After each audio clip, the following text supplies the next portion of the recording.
전설적인 셀러리맨은 이금기 회장이란 분이 예. 사냥 분유의 그 분유를 가지고는 오랫동안 이분이 연구를 했고요. 가장 맛있는 분유를 만들어냈는데 60부터 이제 근육이 굉장히 없어지잖아요. 예. 애들 이제 분유 시장에서 단백질 어르신 분유 시장으로. 그 장민호라는 모델을 만났는데 55세 이상 여성들한테 굉장히 어필할 수 있는 그게 딱 타이밍이 맞아서 너무나 저렴한 광고비로 대박을 터뜨려서요. 우리 일동우디스의 단일 그 제품 가지고 그 3천억 했습니다. 3천억.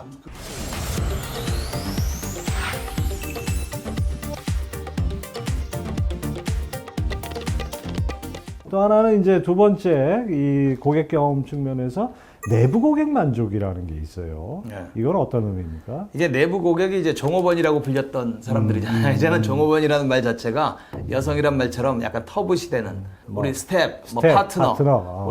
우리 파트너라고 하는 얘기를 많이 하고 있죠. 스타벅스에서 제일 먼저 예. 내부 종업원을 파트너라고, 알바생까지 파트너라고 해서 일본도 잘 나가는 중소기업, 지속 성장하는 중소기업을 보면 주로 이제 나이 든 중년 여성들인데 예. 그분들한테도 보너스를 주고 파트너라고 불러요.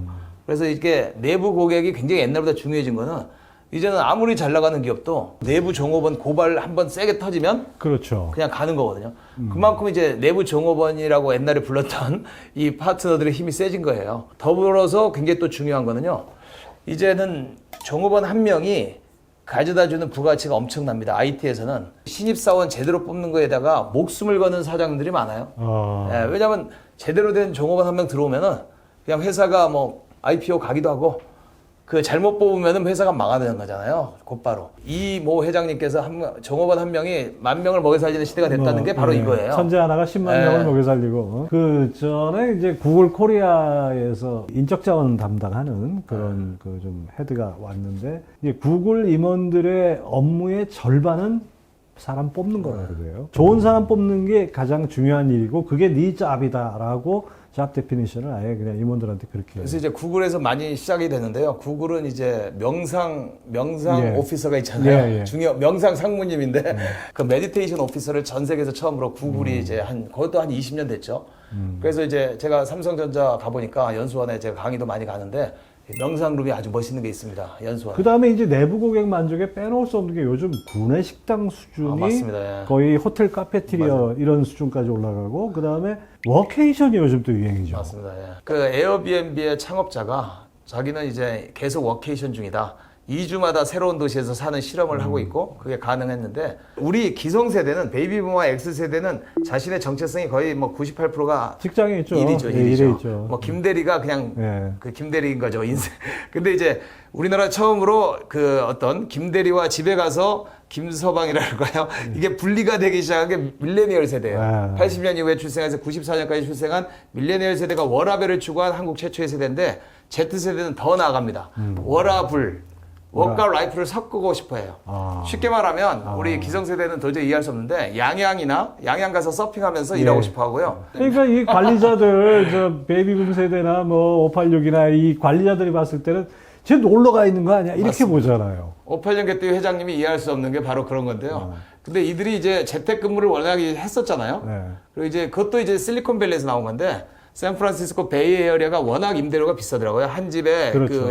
그래서 저쪽 이제 그 5시간 운전해서 올라가면 그 레이크 타호라고요. 타호 호수. 예, 유명하죠. 타호. 예, 미국에서 가장 아름답다는 호수. 그 사이에 전부 다 살면서, 그러니까 우리나라로 치면은 서울 사대문 안이 너무 비싸니까 주로 양평에다 살면서 일주일에 한 번, 많게는 한 달에 한두 번 개발자 회의라든지 뭐 회의만 참석하고 다 줌으로 하는 뭐 그런 식의 삶이 미국에서 이미 15년, 20년 전부터 시작됐고 코로나 때 전 세계 확산되면서 이 워케이션이 하나의 기업이 갖고 있는 복지 문화가 됐어요. 그래서 이제 워케이션을 갖추지 않는 회사는 이제 상당히 아웃됩니다. 왜냐하면 젠지 특히 Z로 세대로 가면은 연봉을 따지지 않습니다. 연봉보다 그 한 달 제주 가서 일할 수 있는 회사를 가게 되는 거죠. 자, 그 다음에 이제 이 원칙 6번째로 민지와 부먹. 이런 표절을 다셨네. 이건 어떤 의미입니까? 그래서 이제 고객 경험인데 이제 한국의 소비 시장도 보면은 이제 완전히 양분화됐어요. 이제 돈 벌 수 있는 시장이 MZ 세대가 있는 한국의 이제 명품 시장에서도 50% 이상을 하고 있습니다. 놀라면 사실은 어떤 구매력이라는 게 50%라는 거는 사실은 자산과 소득은 지금 한 20%, 30%밖에 안 되는데 그렇죠. 그 굉장히 미래의 저축해야 될 걸 다 써버리는 세대가 MZ거든요. 아니, 그러니까 평상시에는 뭐 라면도 때우고 뭐 그냥 뭐 거기 자린고비처럼 살면서 쓸 때는 팍팍 쓴다 이런 거 아니겠습니까? 그러니까 MZ세대의 소비 성향을 보면은 너무 세상이 이제 100년 살아야 되기 때문에 미래를 기획할 수가 없어요. 그러다 보니까 이제 플렉스 문화가 성행하고 그래서 아무래도 더 리스크 테이킹을 많이 하는 것 같아요. 베이비부마 X세대는 미래를 위해서 저축을 하는 세대죠. 그냥 뭐 적금 드는 세대라고 보시면 되겠습니다. 여기는 주식 투자를 하는 세대고. 그래서 이제 두 개의 세대가 나눴고, 우리나라는 그 정확히 얘기하면은 1958년부터 68년 출생한 사람들이 가장 자산이 많습니다. 이분들이 이제 지금 소비를 안 하고 있는데요. 왜냐하면 언제까지 살지 모르니까. 그렇죠. 근데 이분들을 이제 소비력을 좀 일으키는, 그리고 이분들이 이제 아프거나 할 때 케어 비즈니스, 헬스케어 이쪽이 굉장히 이제 블루오션이 될 가능성이 있고, 왜냐하면 매년 커지니까. 뭐 사례로 드신 게 이제 구찌하고 일동 후디스가 있어요. 네. 구찌 같은 경우에는 그 뭐 명품 좋아하시는 분들 다 아시겠지만 구찌는 약간 올드한 브랜드라는 네. 이미지였는데 이게 MZ 세대들한테 아주 어필을 했다며요. 예. 리포지셔닝 한 겁니다. 이제 베이비 부머나 X 세대에서 전 세계적으로 이제 구찌가 워낙에 유명한 브랜드였는데 굉장히 이제 올드해지면서 이제 시장에서 굉장히 약화됐기 때문에 젊은 디자이너가 들어와서 MZ를 타겟으로 한 디자인으로 다시 한번 리포지셔닝을 했기 때문에 민지를 타겟해서 성공했다. 일동 후디스 사례가 좀 재밌더라고요. 일동우디스가 원래 일동제약에서 전설적인 셀러리맨은 이금기 회장이란 분이 예. 만들어서 나온 회사거든요. 야. 그래서 일동이라는 그 이름을 그냥 쓰는 거를 일동제약이 허용을 했어요. 이제 사냥 분유를 가지고 오랫동안 이제 그 비즈니스를 하다가 중국의 유아용 시장에 진출했다가 완전히 대판 패하고 돌아왔어요. 그러니까 이 사냥 분유의 그 분유를 가지고는 오랫동안 이분이 연구를 했고요. 가장 맛있는 분유를 만들어냈는데 이제 60부터 이제 근육이 굉장히 없어지잖아요. 예. 그래서 55세부터 이제 그 제가 지지라 그러는데 이제 그랜드 제너레이션을 타겟으로 하는 그거를 이제 포지셔닝을 또 바꾼 거죠. 그러니까 애들 이제 분유 시장에서 단백질 어르신 분유 시장으로. 그렇죠. 이제 애기 기저귀가 아니라 어르신 기저귀처럼 완전히 포지션을 바꿨는데 원래 이제 10억 이상을 주는 광고를 우리가 빅 광고 예. 그 뭐 우리 빅스타라고 하잖아요. 예. 장민호를 채택했는데 예.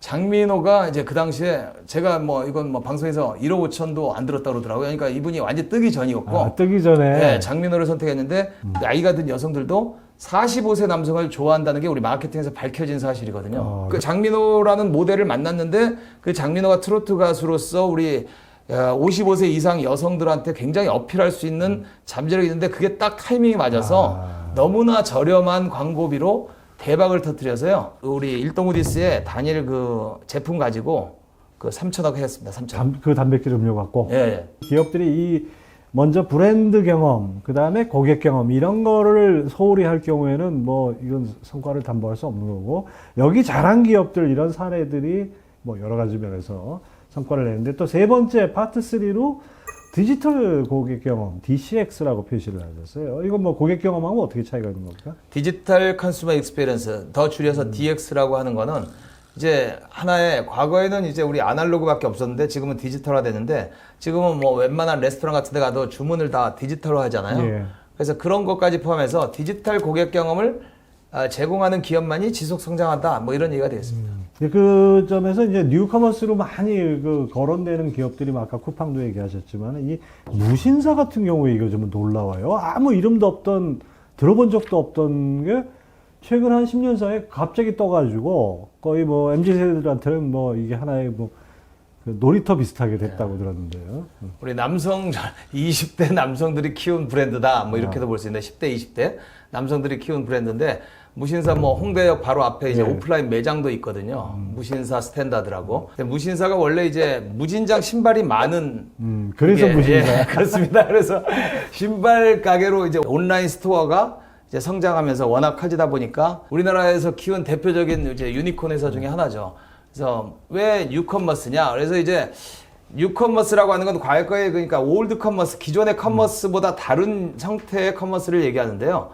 우리가 과거에는 뭐 B2C라든지 일반 소비재 상품을 판다거나 아니면 B2B는 들어보셨잖아요. 예, 그러니까 뭐 이런 요새는 D2C라고 하는 그 자사몰에서 제조업체가 직접 소비자를 상대하거든요. 나이키가 아마존하고 2019년에 결별하고 D2C를 주력해서 지금 매출의 30-40%를 자사몰에서 직접 하거든요. 아마존에서는 안 팔고요. 그다음에 우리 이커머스 같은 경우도 쿠팡형 이커머스는 우리가 이전엔 없었던 빠른 배송. 그래서 이런 놀라운 새로운 고객 경험인데 디지털을 통해서 제공하는 D2C라든지 새로운 유통 질서가 만들어지면서 생기는 유커머스. 우리 배민이 배달하는 뭐 15분 배송 뭐 이런 거 그런 것도 이제 사실 신세계라는 유통 대기업이 유통 그룹이 SSG.com 뭐 해가지고 뭐 하려고 그래도 이걸 넘을 수가 없는 게 그 라스트 1마일에서 좀 차이가 나는 거 아닌가 생각이 드는데 어떻게 보십니까? 제가 30년 동안 유통을 연구했는데요. 가장 충격적인 게 두 개의 이벤트가 있는데 IMF 때 한 번 있었고요. 그 지방 백화점들이 다 망해버렸잖아요. 그래서 백화점 3사가 다 하고 전통시장들이 엄청 망하고요. 전통시장이 원래 2,100개였는데 1,400개로 줄었어요.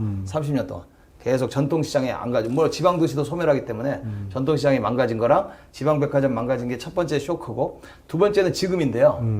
이마트가 불과 1년 전까지 5조 정도 시가총액이 있는 회사가 지금 1조 9천억으로 하이 뭐 10개월 사이에 이렇게 변하니까 충격이에요. 60%가 빠져버렸네. 예, 그리고 뭐 158개의 거대 매장을 전국에 갖고 있고 뭐 쓱닷컴도 있고 옴니채널 회사인데 그래서 이제 이게 굉장히 충격인데 쿠팡하고는 당하기가 힘들다. 왜냐면 쿠팡의 물류센터를 가보시면요. 전국에 이제 120개 정도의 물류 기지가 있는데 그 중에 메가센터는 거의 뭐 축구 경기장 4개, 5개 정도 되는 거기서 일단 하고요. 그 메가센터에서 분류해서 이제 조그만 풀필먼트 센터, 쿠팡의 물류센터, 물류창고에 전 국민의 한 90%가 산다. 반경 뭐 10km 안에. 그 다음에 뭐 요즘 그 왜 쿠폰 같은 것도 휴대폰을 들고 다니니까 어디 딱 가면은 막 울려. 딱 보면 여기서 뭐 할인 쿠폰 어디 근처 뭐 이런 것까지 위치 기반으로 다 되는 그렇죠. 그런 시대가 됐죠. 그 다음에 이제 마지막으로 9번째 원칙으로 제시하는 게 이제 옴니 경험이라는 건데 이건 어떤 건지. 그래서 옴니 경험은 이제 제가 지금까지 브랜드 경험, 고객 경험, 디지털 고객 경험을 얘기하고 있는데요. 옴니라고 하는 거는 옴니, 에브리웨어를 얘기하는 거거든요. 그래서 옴니 경험을 제공하는 이제 기업이 앞으로도 지속 성장하고 그 다음에 과거에 그냥 이제 매장만 열어놓고 하루 종일 손님을 기다리는 그런 오프라인 매장 이런 거는 이제 힘들고 이제 둘 다 온라인과 오프라인을 병행해서 하이브리드로 가는 기업이 그런 고객 경험을 제공하는 기업들이 오래 생존이 가능하고 성장할 수 있다 이런 얘기가 되겠습니다. 그 대표적인 사례로 이케아를 드셨어요. 이케아가 어떻게 변한 거죠? 이케아가 이제 굉장히 증강현실을 제일 먼저 써가지고 왜냐면 이케아가 굉장히 싼 가격이 저렴한데 굉장히 컬러풀하고 스웨덴 어떤 정체성이 있으니까 따뜻하고 코지하고 근데 이제 자기의 원룸이나 뭐 투룸이 됐건 아파트를 꾸미고 싶은데 가구를 직접 갔다 올 수 없고 너무나 상품수는 많기 때문에 사진을 자기 방 찍고 갔다 이제 상품을 갖다 오면 증강현실에서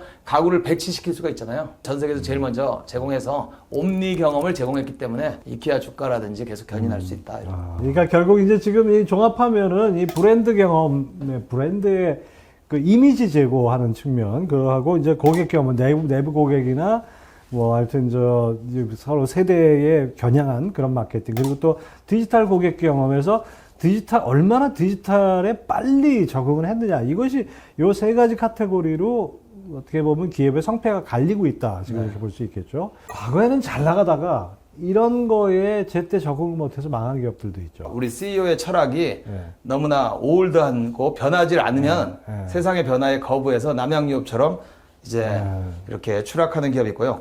디지털 고객 경험은 지금도 많은 기업들이 지금 시도를 하고 있는데 DX를 잘 접목을 못해서 우리 이마트도 지금 이렇게 쓱닷컴이 생각보다 DX 경험을 좋게 못 만들었기 때문에 고전하고 있다 이렇게 봐요. 이 엑스마케팅 전작으로 불사조 기업이라는 책도 내셨어요. 불사조처럼 살아남은 기업들, 일본 기업들 사례인데 그것도 좀 간단히 소개를 해주시죠. 한국이 일본 된다라는 게 우리 한국 경제 최악의 시나리오잖아요. 장기 불황이니까.